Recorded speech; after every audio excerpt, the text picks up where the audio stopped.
Hi everyone, this is Lisa Zahia, and I'm super excited to be today here with Amber Ybarra in our Million Dollar Women series. Amber, thank you for being here. Thank you so much for having me. I'm excited. Absolutely. So, Amber's based in San Antonio, and Amber, can we start just with you telling us a little bit about your business? Yes, of course. I am the owner of two different businesses. The first business I've had for 7 plus, going on 8 years, is Cityline Contracting LLC, Cityline Finsco. It's a construction company I've owned for so long. I mean, almost a decade. It's insane. I started it when I was almost, turning 25. And the second business I have now, especially getting into the self development world, is I'm the founder of the Positive Platform. And in that, I have the podcast. I'm an author. I coach women in business now that I've been in business myself for so long. So that's all of what I do. Awesome. And can you tell us a little bit about the trajectory and growth of both the businesses and how they've overlapped at all? Yeah. And they really have overlapped. If anything, I feel like Cityline Finsco was the segue into coaching for so many reasons. The trajectory of that, though, was, I mean, and this is why I love coaching with so many people myself, even though I'm in business at the level that I'm at. We all start somewhere, and we all also have our next level that we need to grow towards and up level next into. So for me, it looked like having a mentor, first of all. I don't think I would have, I honestly tell people all the time, I was looking to get out of my 9 to 5. I worked at an amazing tech company for a few years. Graduated early. I spent a decade living in 32 different states here in the United States. And I came back to my home state to be closer to family because, as we get older, we just appreciate that time with our parents and our loved ones. And um, I built it while I was working my 9 to 5 corporate job. And I had a mentor that I just fell into this with. I started trying to invest. I started flipping homes, realized I didn't like it. And I said, what's the easiest thing to do that's not like inside of the home, but maybe exterior? And I worked with someone that I learned a lot from and got all that knowledge and learned the ways. I learned sales. I knew how to market. I learned all of these skills. And within the first probably 3 months, I was already hitting six figures. And I was like, this is insane. Coming from a person that was, my monthly paycheck was nothing close to that when I worked in my corporate job. And I've taken a lot of what I learned from my construction company and I've implemented that into how I coach people, and not only confidence, but strategies for being able to get to that next level.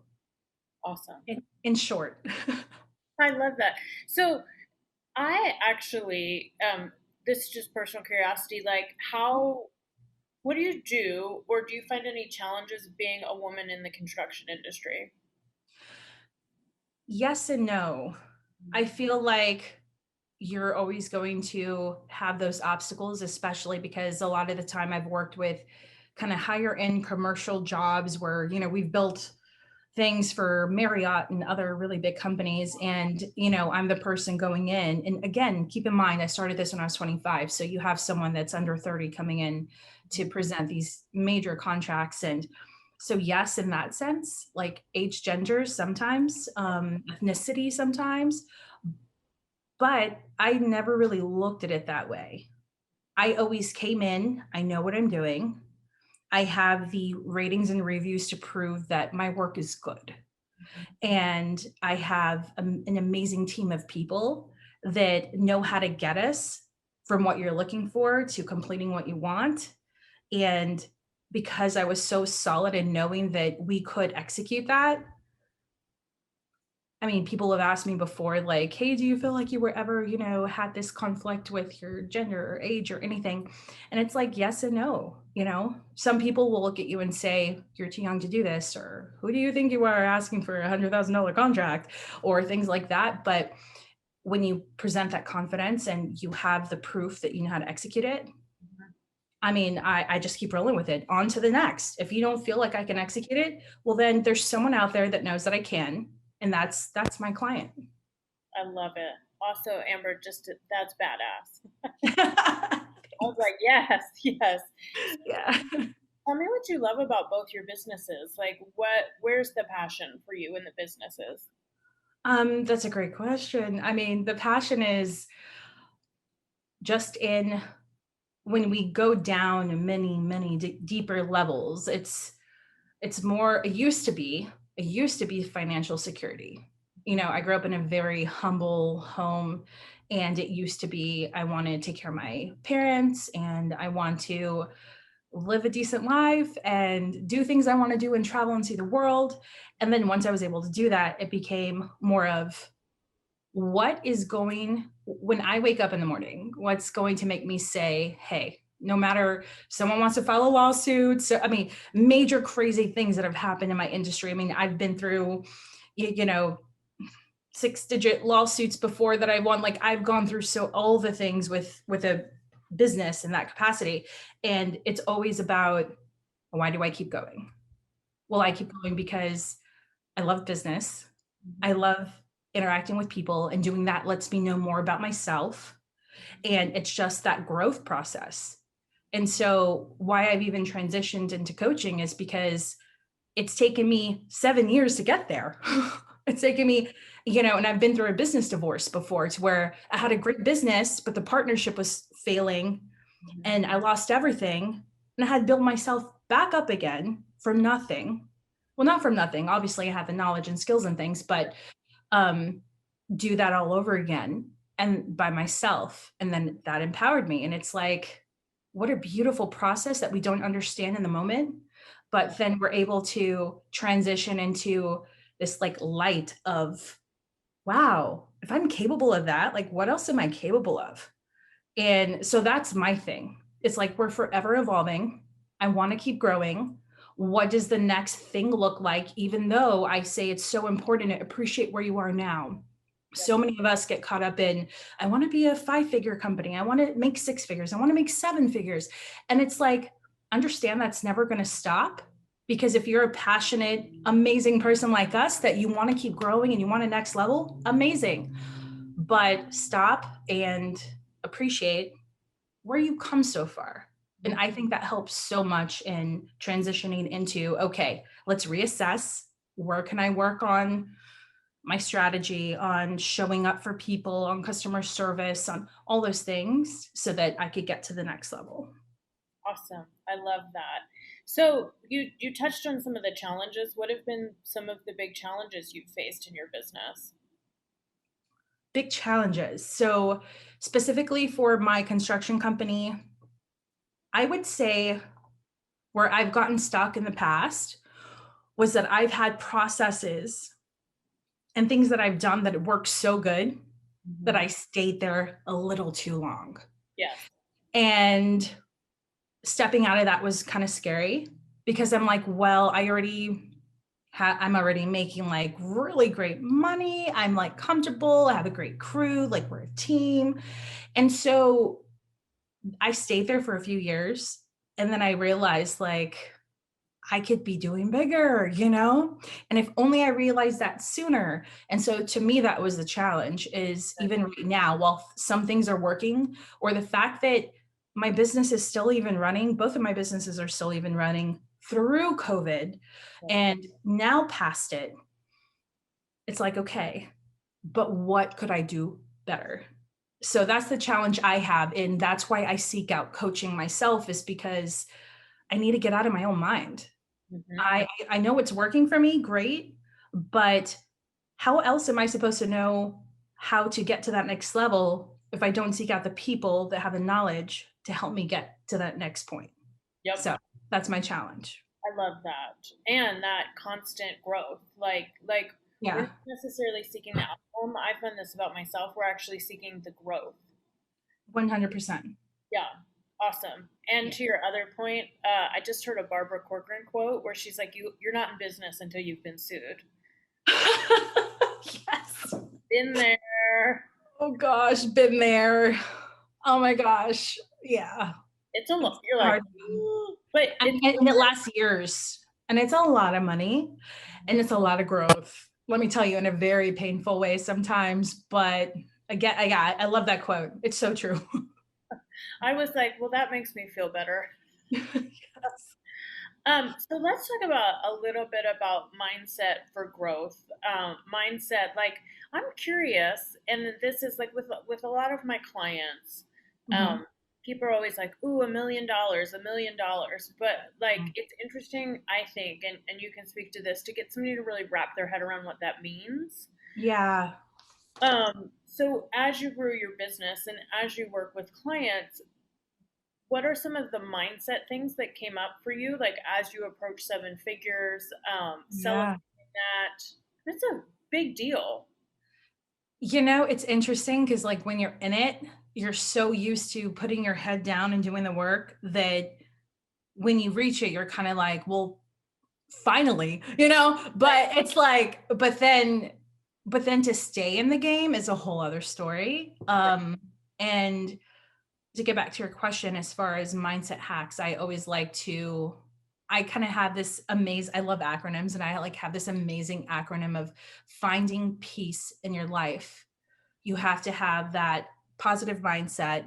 You have to have environmental awareness, which means who are you surrounding yourself by, going back to coaching and courses and evolving and um, setting boundaries with the most important people in your life that you're giving all most of your time to, right? Because what are we doing when we're waking up and going through our everyday? We're working and we're spending time with the people we love. Right. And how are both of those environments affecting the way we show up the next day? Mm, The second thing for the A is accountability. If we don't have a team and people around us to keep us accountable, then how are we supposed to measure our success? You don't have success unless you measure it, because what are you supposed to go off of? What are you supposed to go by? So accountability is a big thing.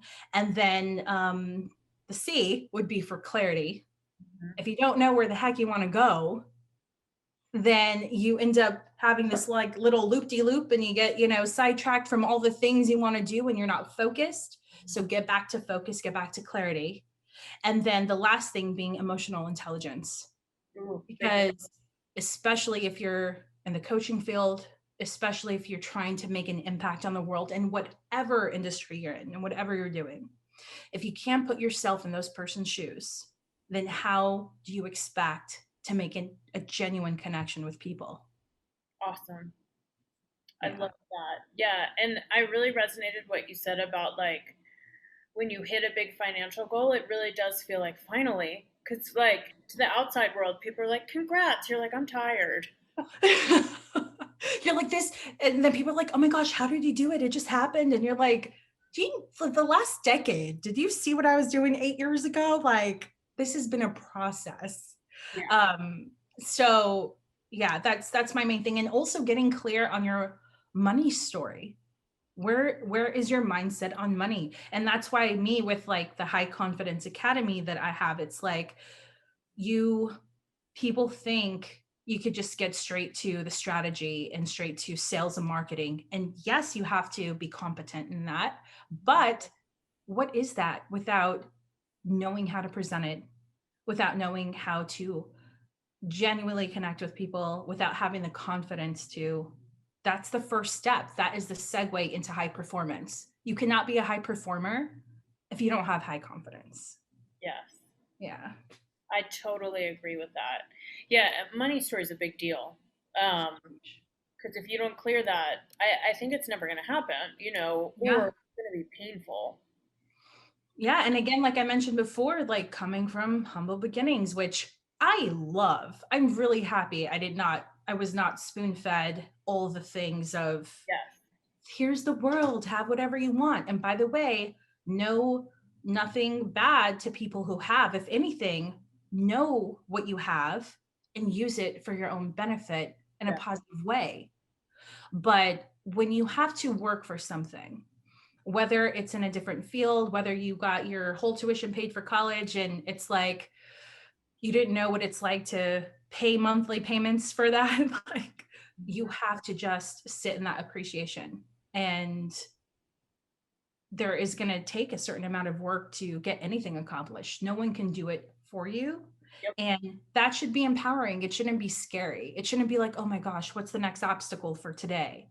No, if that is your mindset, how do you expect to go from 4 to 5 to 6 to 7 figures? Mhm. We're gonna. I have them every day.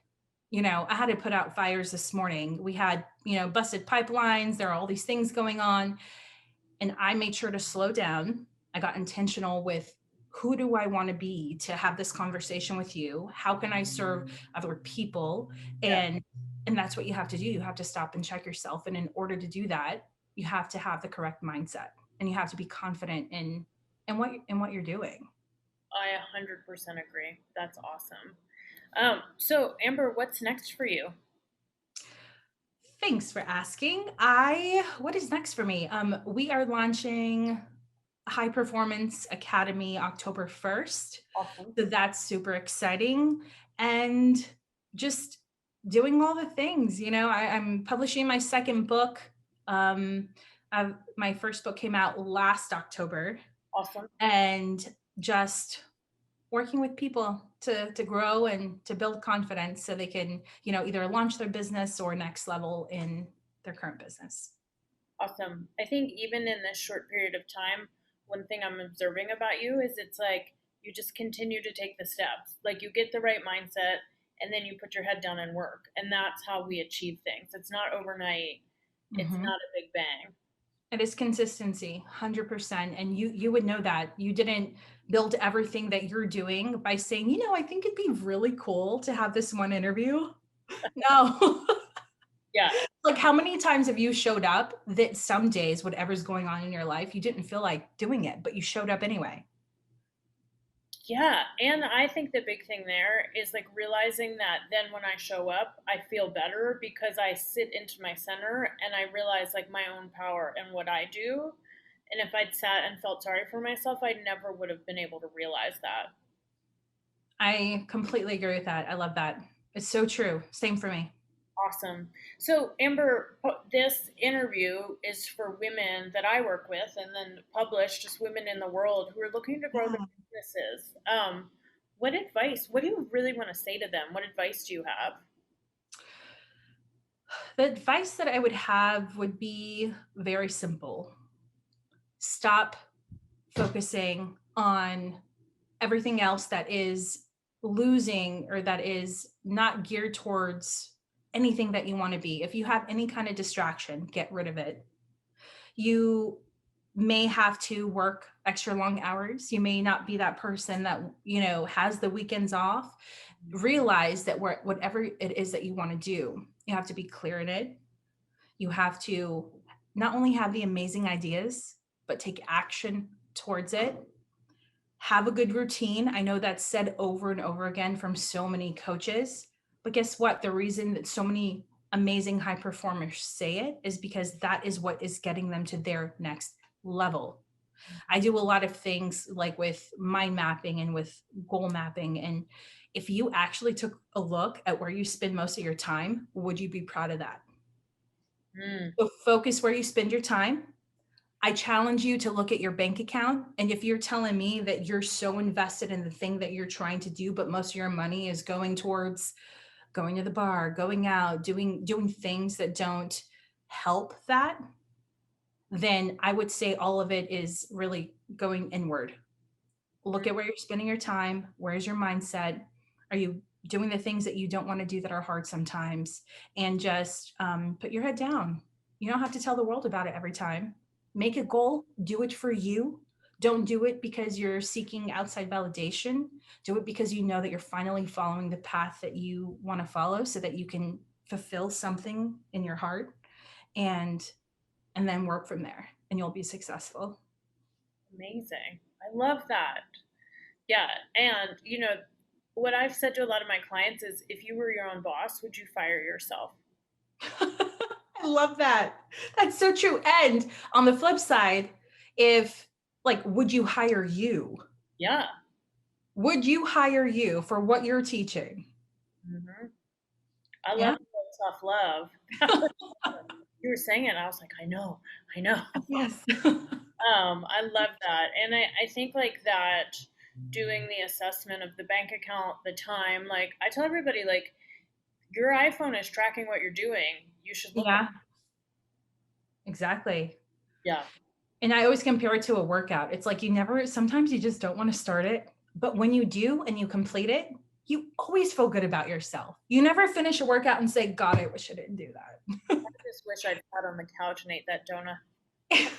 It's the same thing with doing your outreach for clients. It's the same thing with putting in the work on the computer for the product you're designing, whatever it is that you're doing. Hmm. Sometimes you don't feel like it. If you wait till you feel like it, like when is it going to get done? It'll take you 2 and 5 and 10 times the time if you wait till you're motivated. You have to generate that. You can't wait to be motivated. You have to generate it. Yeah. And then when you generate it, guess what you feel? Motivated. Motivated. Mhm. Amazing how that works. No, I'm like, oh, you flip it around. Um, that is amazing. What, hey, where can we find you? What social media challenges do you have, channels, excuse me, and what's Yeah. your website? Oh, thank you so much. So it's just my name. It's Amber Ybarra. The last name is Ybarra. So you could find me on Instagram, is where I'm at most of the time, and on Facebook. And I have a link tree there that you could just go see all the things if you want to check out the podcast or High Confidence Academy or anything else about me. Go find us there. Awesome. Thank you so much. Thank you. I appreciate it.